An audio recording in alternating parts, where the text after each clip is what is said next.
Hi, everyone. Welcome to the Cavalry Academy podcast, where we discuss anything and everything to do with property management maintenance. My name is Tom, and I'm joined by our co host, Diego Alatorre. Hi, Diego. Hey everyone, today we're going to be talking about tenant communication and why it's so important. Well, effective tenant communication is crucial for ensuring their satisfaction. So, we came up with a few bullet points that we need to discuss. Number one is being the savior for a tenant. Diego, what do we mean by be the savior? Well, that's playing the hero. Even when you don't have the right solution or the right answer for that situation, you can always try to play the hero. So, to give you an example, let's say it's 100 degrees outside, the HVAC system breaks down, and you need someone to go out there and take care of that issue that same day. Let's say you contact 20 vendors and no one can go out there that same day. The soonest that availability for that service request is the very next day. So if you tell the tenant, hey, I contacted 20 vendors and I wasn't able to get anyone to go out there today and they're going to have to go until tomorrow, well, they're going to get upset, right? And those are the things that they don't want to hear. But instead, if you tell them, hey, I'm going to continue to look for a vendor, I'm going to continue to see who I can get out there today, and I'm going to do everything in my power to do so, well, guess what? That changes the tenant's perspective. They're thinking that you're doing everything possible to get them help. And so that perspective is very important in the way that that tenant sees you handling that work order. It's very important to always try to play the hero, even if you know most likely you're not going to get someone out there today. So the next time that you speak with that tenant and you give them the bad news, they're going to thank you for trying, and they're going to thank you for going above and beyond for them rather than screaming and getting angry at you. So that's basically what it means. All right. Next up, document everything in writing. Why should we document everything in writing? Well, documenting is extremely important whenever it comes to handling work orders, because everything that you do matters. From the time that you receive the work order to the time that you try troubleshooting, dispatching it, having conversations with the owner, the tenant, the vendor, everything needs to be documented so that backs up what you're doing. You can basically utilize it for multiple things. For example, if a maintenance manager goes into the work order and they want to see what you have been doing with that work order and what actions you have been taking and when you have been taking them, it's going to allow them to see the progress and every action you have taken. That's number one. Number two, it protects you as the maintenance coordinator from anyone, the tenant, the vendor, the owner, and even internal employees like the property manager or the maintenance manager. Because let's say the property manager tells you, hey, this work order is approved, the owner gave approval, but you don't document that anywhere. And you don't have written confirmation from the owner or the PM. Let's say they called you. Well, what's going to happen is you're going to go ahead and proceed with that work order. And let's say the PM made a mistake and no approval was ever given. And let's say they say, hey, I never said that. I never gave you approval for that work order. Well, guess what? You're going to be to blame because you don't have it documented on the work order. So it's very important for you to be documenting any action you take. If you get an approval over the phone, you follow up with a written message that confirms that that was approved by X person. That's going to save you from so many issues down the line, including lawsuits. One of the most common things that we see in the industry is a tenant wanting to take legal action against you, the property management company, because you didn't handle that work order in a timely manner.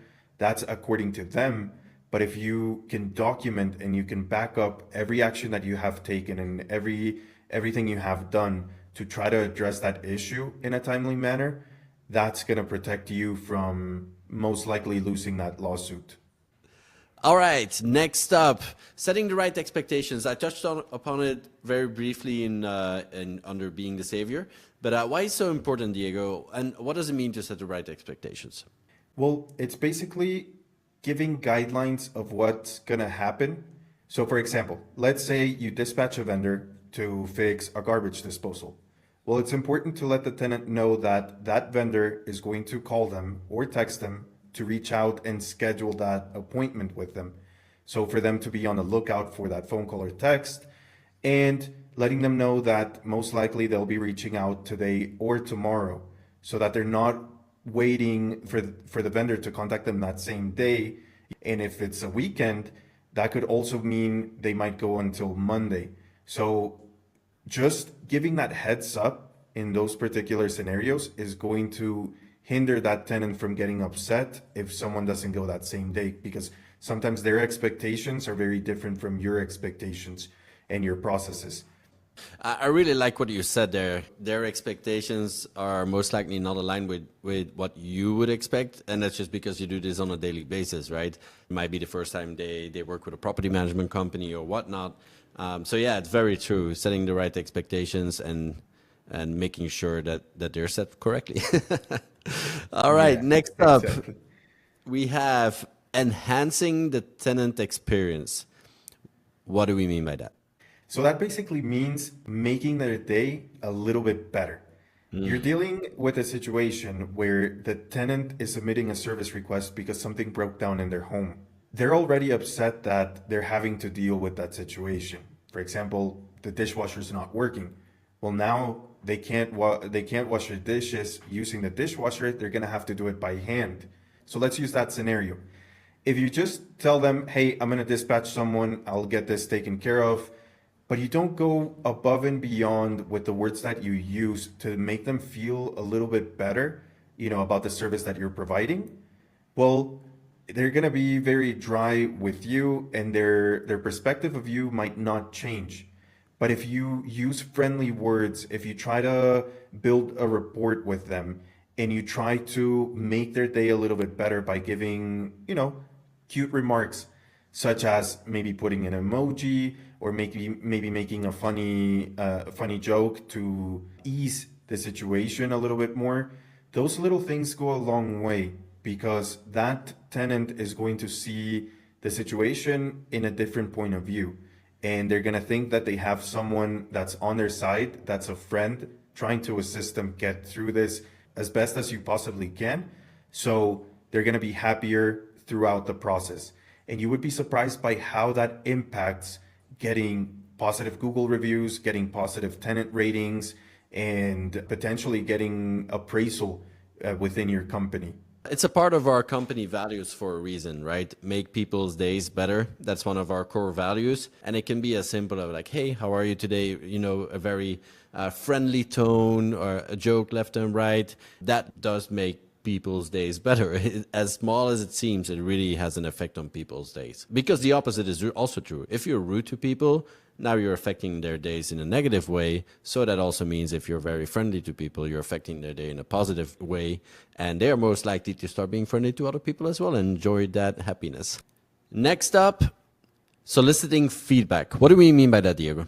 Well, if you don't ask how something is being done, you might never know or understand what the tenant is feeling within that work order. So let's say you send out X vendor, they went to the property and they took care of the issue. You might think that that's it. The job is done, tenant is happy. But if you contact the tenant and you find out, hey, how was the service request handled? How was the vendor?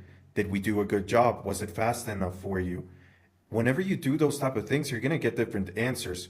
So you might think that it was handled in a timely manner, but the tenant could give you a totally different point of view. Or the vendor that you utilized was good, but the vendor might give you a really horrible answer to that question. Like they might tell you, hey, the vendor cussed at me, or the vendor left the door open, or the vendor stole X item. You never know. It's very important for you to keep track of that and to be asking every single time you close a work order how everything went and how they felt about the processes. Because if you're not setting those expectations we talked about, if you're not providing good customer service, and on top of that, the tenant feels like the vendor you used was not good enough, well, they're gonna give you all of that feedback, and you're not gonna be able to adjust to that feedback. Now, if you get positive feedback, that does the opposite. Now you know which vendors you can be utilizing and trusting. You know what actions are helpful to those type of situations. Like, for example, playing the hero, that's a very important one. And once you get that feedback, depending if it's negative or positive, you have to take action on both. If it's negative, fix the issues. tell them that you're gonna go ahead and do better next time, and that you're not gonna send that same vendor maybe, or that you're gonna focus on the time it took to handle that work order. It doesn't matter what the scenario is. You want to fix that issue. But if it's positive, now you can ask the tenant to maybe provide a good tenant satisfaction score or a good Google review. It doesn't matter what it is. You can use that time to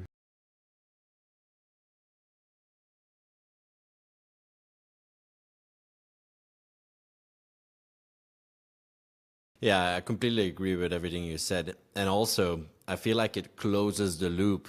So we started with be the savior. Now, by asking for feedback, even though everything is supposedly done, now you're still trying to make sure that the experience was good, and you're still trying to find ways to make the next experience better. So now you're really closing that loop. So you started off by like, hey, my name is Tom. I'm going to take care of you. I know this is really annoying. I'm going to do everything I can to get this sorted for you as soon as possible. Then you set the right expectations. Then you meet those expectations. And then afterwards, you ask for feedback. How can you not get a review from that? If there were issues along the way, that tenant is not going to be upset because you did everything you could to make sure that they're taken care of properly. And the tenant is not going to write a bad review because you tried. And considering that you did everything you could, that bad review is much less likely to come. All right. Then last but not least, we have make use of tenant notes. This, I think, is an important one, you know, especially for people who work night shifts or whatnot. Diego, how do we use tenant notes? So basically, these are the normal tenant notes where if you want someone to know something in the future, like let's say the tenant submits a new service request for whatever issue it is, but you know that they never answer by email, you know they never answer by phone, and they only answer through text messages. Well, you're not going to waste your time calling them and emailing them first. You'll jump right into texting because that's the fastest way to get a response from them. It also goes hand in hand with if the tenant has a dangerous dog and that dog is in the backyard and you know you're going to be sending out a vendor that's going to be working in the backyard, well, keeping that note in the system is going to remind you to tell the tenant to put the dog away while the vendor goes out there, but also giving the vendor a heads up so that they know what they're heading into. So it's just basically keeping track of things that could arise in the future and knowing that what's the best course of action to take. Yeah, so let's repeat all of the points one more time. So on number one, we have being the savior. Then we have documenting everything in writing, setting the right expectations, enhancing the tenant experience, soliciting feedback, and making use of tenant notes. In the next episode, we will be discussing owner communication. And then, of course, at some point, we'll also be discussing the vendor communication. For more information, go to cavalry.works. That is CAVALRY.WORKS. We have other goodies. We have a book. We have other information. And yeah, check us out. Thank you. Thank you, Diego. Thanks for this episode. Thank you, guys.